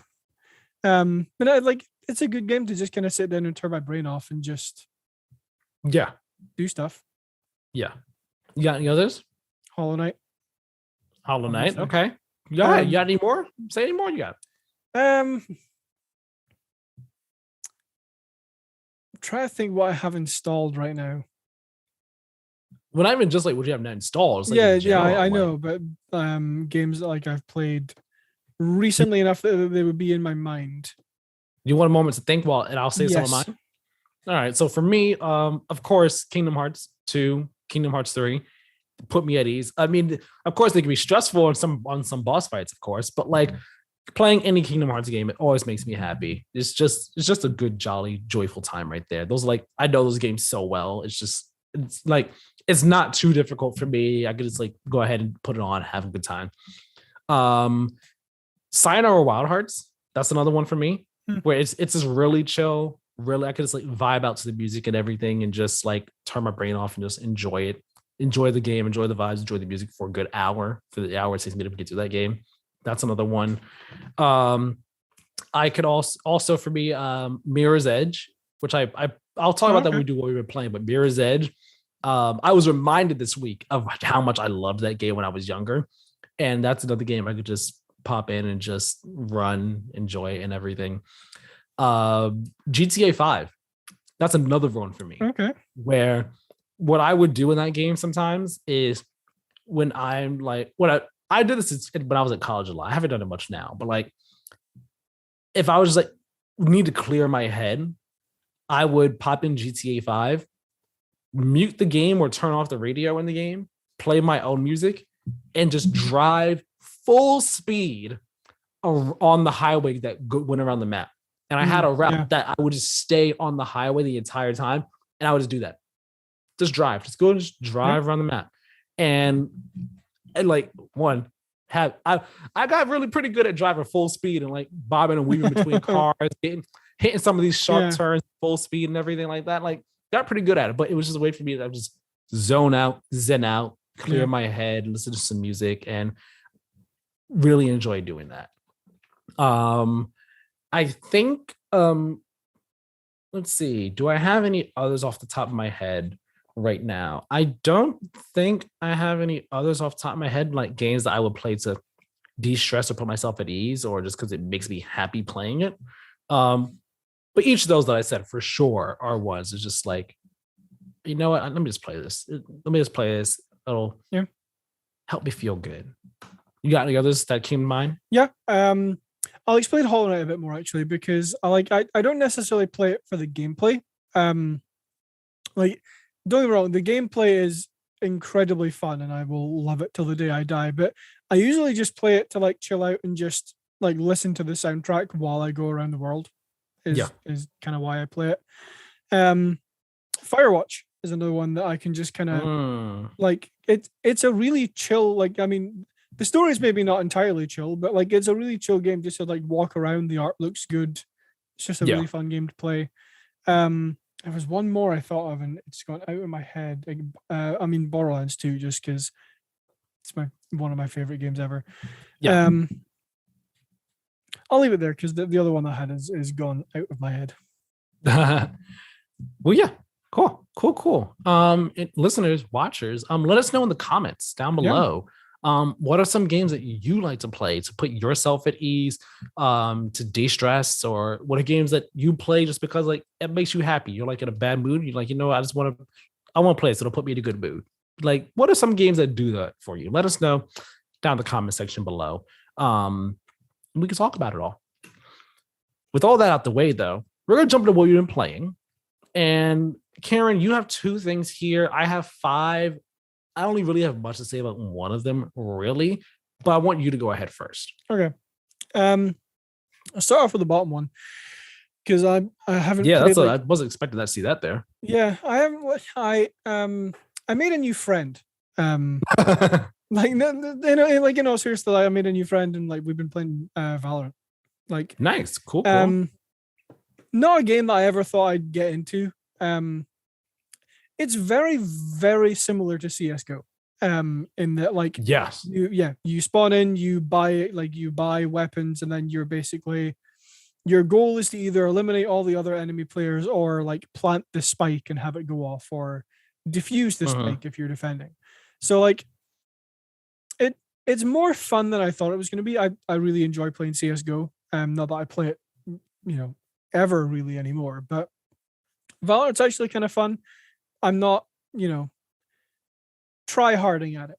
Put it that way. I'm not like, oh my god, I have to win. I'm just enjoying playing Valorant with this new friend I made. So nice. Well, that's cool. Awesome. I'm happy you've made a new friend. You got a game you all are playing together. Yeah, me too. And then obviously I've played more Wonderlands this week. I'm not like a terrible. I think last time I spoke about it, I played maybe 5 or 6 hours. I think maybe I've played maybe 10 or 11 at this point. Maybe like total by time it. Yeah. So like, I don't really have a huge amount to add on.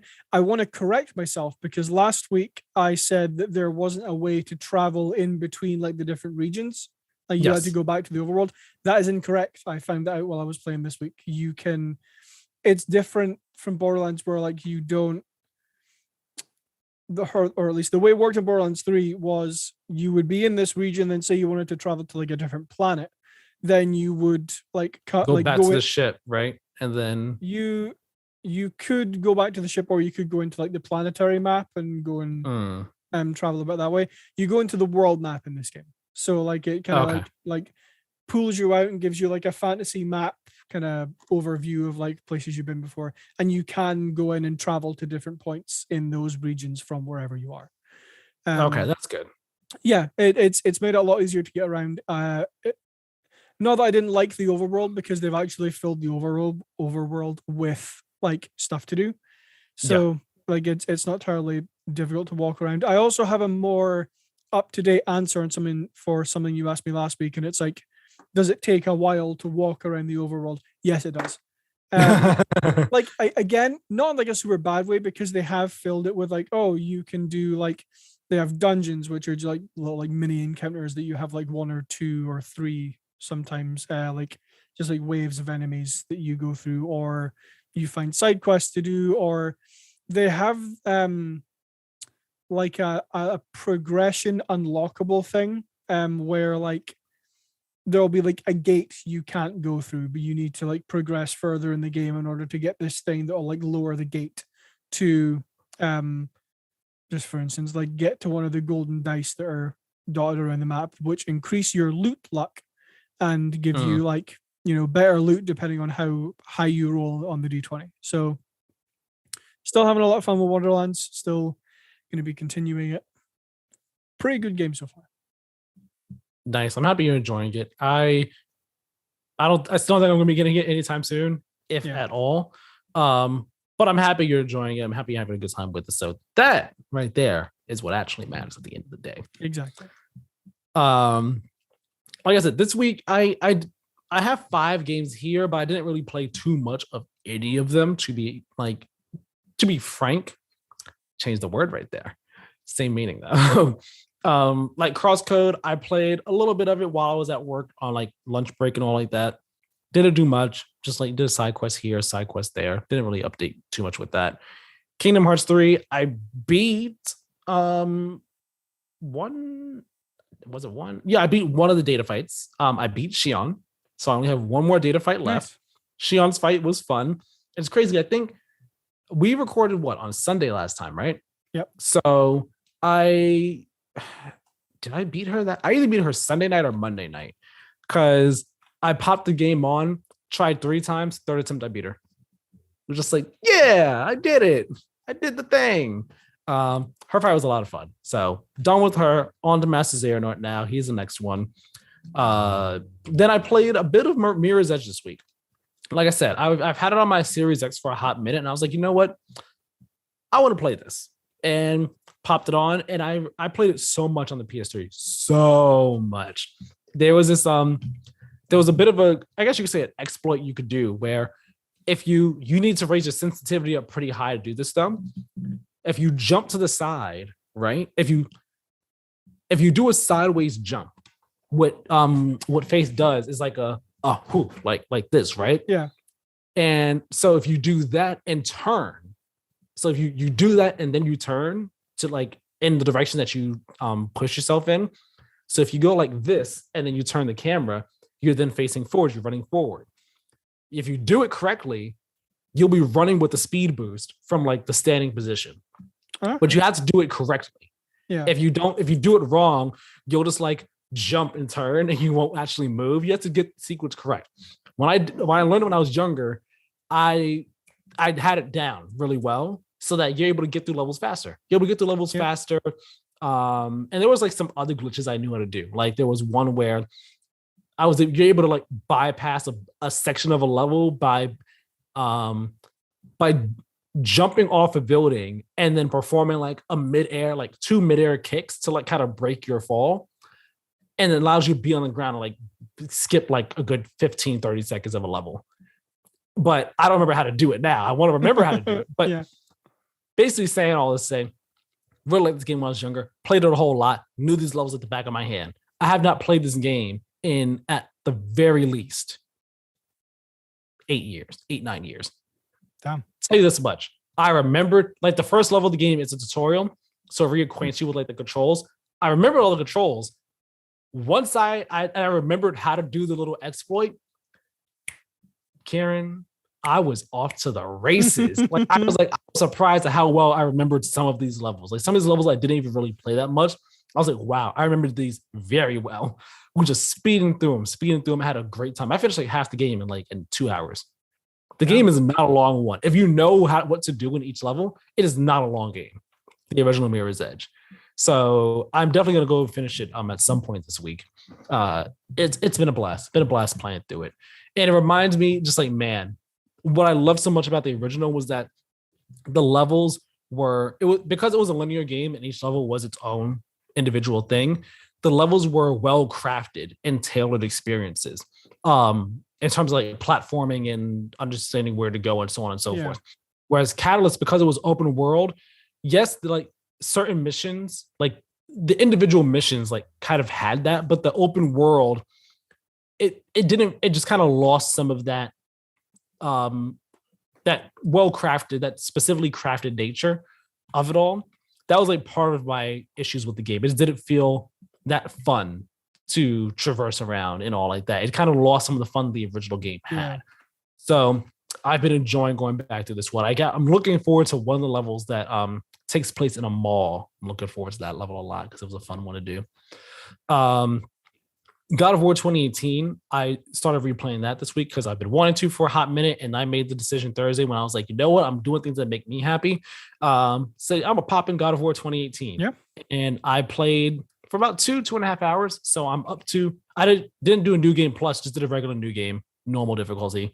And I just met Freya. We just left her house and I'm about to hop in the boat. And I think the next thing I'll do is I'll be at the Lake of the Nine. And I actually thought you got to the Lake of the Nine first before you met Freya. I was surprised. I was like, oh yeah, that's right. This happens first. But in that first 2 hours of change I played, I was reminded like, wow, this game is still a masterpiece. And it's still, it really has not aged much at all. A bit annoying that like when you climb up, if you climb up like up a ledge or something, you can't just like jump off that ledge to the ground below you at any point in time on that ledge. You have to go back to the specific jump up point to jump down from it. I was like, oh, that's a bit annoying. But it was like combat, story, visuals, everything still holds up so well, still so well made, still so much fun. And that first 2.5 hours is still better than a lot of other full games. So really enjoying it. Looking forward to going back through it. Did you have something to say real quick? I know you had some. Nope. I thought you were going to say something about God of War. Horizon, though, I didn't play it this week, but I did say that I was going to just like give a more full view of my thoughts on it, since I'm not doing my full review for the game anymore. Like I said before, whenever I talked about it, I did really enjoy the game. Did greatly enjoy it. The combat was a lot of fun. All the different options that they have there for the combat are cool, with the different bow and arrows you have, your different arrows, whether it be like your regular hunter bow, your sharp shooting bow. You have the blast sling, which shoots out like bombs in a sense. I like using those a lot. And then there's like the adhesive ammo that you use to like kind of slow enemies down. That helps out a lot too. One weapon that I actually started using after I finished the game that I didn't really see the value in before, I forgot what it's called, but it's kind of like a sling. It's like it's kind of like a discus in a sense, okay? And like you have it, I think they're called cutters, and you charge it up and then you throw it, right? You throw it at whatever machine you're aiming at, and it spins and it like kind of cuts up whatever piece of armor it hit, and then it comes back to you and you catch it. And you could throw it like 2-3 times for one piece of ammo before you have to like use a different piece of ammo for it. And it's so cool. It's just cool to look at and do. You're just like, and then like you see it coming back and you catch it and you're like, all right, charge up again, and then toss, and then like, and then you catch it again. It is so cool doing that. But it's good for breaking off pieces of armor on machines. Okay. So it has some utility aside from just actually looking cool and feeling cool to use. So I was just gonna say, it kind of sounds like a light disc from Tron. I was actually gonna say that at first. I was gonna say kind of like the disc from Tron, and everything. I was gonna say that, but then I didn't. But I enjoy using each of the weapons and all. Combat is just like in the original Horizon. It is a pain. Well, not a pain. It is challenging No matter what point in the game you're in, it is a challenge start to finish. If you are not prepared, you will get messed up really badly. And I enjoy that challenge. I will say, though, with combat, it can be very annoying the stagger that Aloy gets when she gets hit in that game. Because sometimes she gets hit and it gets back up real quick. Other times she gets hit and stays down for like a good, like, not a long time, like less than 5 seconds, but it's like 2 seconds too long. And it's like, Aloy, get up, get up, get up. We need to get up and move. We need to get up and move. So that could be a bit annoying, but combat is always thrilling, always exciting, always fun. No matter what enemy I was fighting against, no matter how many times I died against it, always a blast in that game with the combat. The world of Horizon, it's still so immersive, still so fascinating, so enrapturing. I loved each of the environments, each of the towns, each of the side quests that you would go on. It's just, I got lost in that world. I loved exploring that world and finding out all the secrets and learning about the new people in it and so on and so forth. Side quests in the game were done so really well. They felt like real main quests. They didn't feel like side quests in terms of the stories that they were telling at all. Like, I actually cared about what was going on at each of the side quests. They were all really, really good. Really enjoyed the ones I did. And they're lengthy too. They're not like short ones. They're fairly lengthy side quests in that game. I did, I think, about 11 or 12 before I finished the game. And there's still a good number of them left for me to do game as well. So there's that. Of course, visually stunning, beautiful, gorgeous. Can't speak more about it. Pop in, there was pop in at times, like I mentioned before. Pop in when like just right down the road, and it's like sometimes machines just pop up into view. It's like, oh, okay, you're here now. Sometimes that would happen with machines and environments, things that would happen with sometimes. That lack of polish that was there that I mentioned before, that kind of adds to it. Like, you know, Aloy swinging through ladders where she grabs onto them sometimes. Bodies just like spazzing out on the ground or floating during like cutscenes sometimes, because it's just like there's little glitches like that. The one cutscene I mentioned at the end of the game that just ran entirely in slow motion. I was just like, all right, come on now. The overall main story, though, I enjoyed the main story, but I had gripes with it. And I think that's what I struggled with the most for the review, is where like trying to explain this, like what I felt was wrong with the story, what I didn't really enjoy the story, but it still explained that I didn't like it. And without getting into spoilers, like, you have Aloy's main mission of trying to save the world. Then you have the storyline of Regala and how that plays into things. And then you have another group called the Zeniths and how they play into things, right? And in the lead up to the game, the Regala was kind of seen as like the main threat that we're going up against. And I was so into her story. I was so into the Tanakh story and all. And I wish we got more of her, and I wish we got more of that. Well, let me see. Like it's a bit weird to talk about, but I wish we got more of Regala. I wish we got more of her and more of her as an antagonist and more of how she played into things than we did. Because I was really into her. And it seemed like at a certain point, like the game kind of just like sidelines her. She only appears a handful of times in the game, and it's because she plays a part in the Tanakh storyline, but not in any of the other storylines that are in the game. So when you're doing the other missions in the game, she does not appear at all. So because I think you hit the point that I'm talking about here, where you get to your base. Let me say, you get to your base, and then it's like, all right, you need to go find Demeter and this and this. And those are 3 different like quest lines. One of those quest lines directly involves the Tanakh, right? You have to go find Chief Hikaru because he knows when one of those pieces is.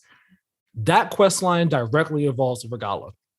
One of the other quest lines takes you to Vegas, has nothing to do with the Tanakh at all. There's a third quest line that takes you farther out to the coast, farther out west to the coast. That one does not involve the Tanakh at all in any way, shape, or form. So Regala only appears in the first one with Hikaru. After that, she does not appear again. It has nothing to do with the story, aside from like her rebels and like side missions and stuff. She has nothing to do with the story until like the end of the game. So it's just like I wanted more from her, and I was like disappointed that we didn't get more from her because her story was so fascinating. Everything with the Tanakh was so fascinating, and I felt like that was like for the first 10 hours of the game, like that is the crux. They are like at the center of the main plot. Yeah, and for that to get dropped after essentially you do this main story, after you do this one mission with Hikaru and stuff, the quest with Hikaru and everything, for that to essentially get dropped and put to the sidelines was a bit disappointing. And that's not to say that everything with the Zeniths, because this kind of happens once the Zeniths are introduced. The Zeniths, everything with them is fascinating and really intriguing as well. But it's like the game tried to balance the two storylines and couldn't really balance either one of them. It couldn't give them both the attention that they deserved. And all. Like once the Zeniths get introduced, they become more of the focus of the game than Regala and the Tanakh, which plot-wise, it makes sense. They become they become far more important to the story than the Tanakh are, in all honesty. But I just wish that we got more with Regala. I wish there was a better balance in this. And then the way the game ends, it's a fine ending, but it's a bit of a here's the last minute surprise for you. And it's like for some people it might be into it. I'm into what the surprise is, but it causes the end of the game to feel a bit like setup and not like give proper closure and conclusion and resolution to the story that's been leading up to that point. It's hard to explain without spoiling anything, but like at the very last minute, it's just like, oh, hey, this is here, but this is happening, by the way. Stick around for part 3. And just like, okay. And it's like, there is some closure for certain things at the end of the game, but like that bit right there is like, it kind of tapers the ending of the game a bit for me. But I mean, overall, I still really enjoyed the story of this game. I'm looking forward to where the next one goes. It should be going in a really interesting and fascinating direction. But yeah, overall, like I was torn between an 8.5 and a 9 for the score in the game. Was leaning more towards an 8.5 because of technical issues and my disappointment in a sense with the story. But at the same time, I was thinking like a 9 because I still had a blast with it at the same time. And I was trying to like figure out how much those things detracted from my experience and all, and where I think it felt where I think I fell on it for the game. So yeah, I was between 8.5 and 9. I was thinking more 8.5 though, score wise. Yeah. So I was laughing because in my head, like my brain was just like Horizon 3, the off limits south. Off limits what? Off limits south. Oh man. I mean, who? No, I'm not gonna say what I was gonna say. I don't think we're. I mean, it'd be cool if we go to the south. Nothing in the game implies we're going south. I was gonna say something to try and be like, who knows? But I mean, I'm not gonna say anything for fear of spoilers. The next game should be interesting though, in terms of plot and where we go. And I wonder what we'll get for DLC for this game. I imagine we'll get DLC of some sort. I mean, the first one got DLC, so stands to reason this one should too. That's all I've been playing this week. That's all I've been playing. Keiran, you don't got anything else for what you've been playing, right? Nope. Nope. Just Valorant and Wonderlands. So with all that, that's going to wrap up episode 53 of the Play to Win podcast. Thank you all so much for watching and or listening.